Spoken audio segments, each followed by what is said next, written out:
Сәлем құрметті достар, 42500-ді қалай қайтарамыз бүгінгі видеода. Соны білеміз.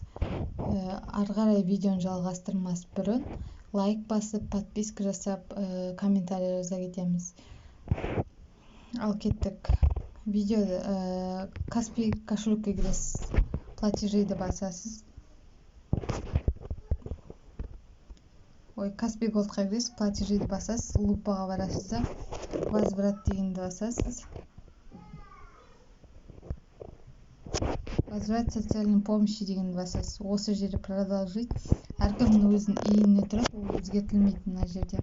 Сосын продолжить басасыз, мына жерге выбор счета деп Каспий голдыңызды тересіз. Сосын к оплатені басасыз. Болды, бар жоқ осы.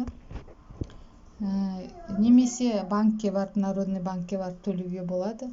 Өзіңіз білесіз. Рахмет назар аударғандарыңызға. Сау болыңыздар достар. Пока.